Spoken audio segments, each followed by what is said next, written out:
China is facing the risk of becoming like Japan in the previous 2 or 3 decades. Therefore, it needs a very aggressive measure and very soon to prevent the country from falling into a Japan-like scenario. So they will require, I think, finding ways to stop people and firms from developing deflationary expectation and finding a way to get stimulus going without being dragged down by very high level of debt.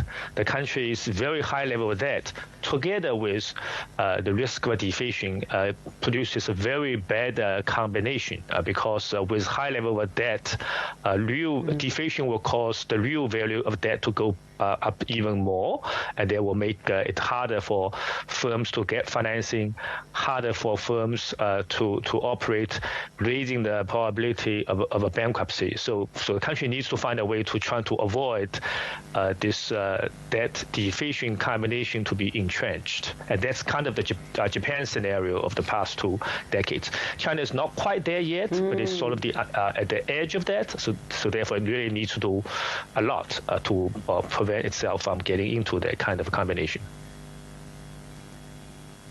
When you say they need to do a lot, I mean, how much can they do? Because are Chinese authorities' hands tied in perhaps aggressively monetary easing because they're worried about depreciating their currency?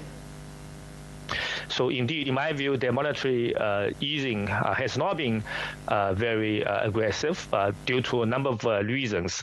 Some argue there's not much scope for additional easing. I don't think that's right. There's still room to cut the required reserve ratio on the banks.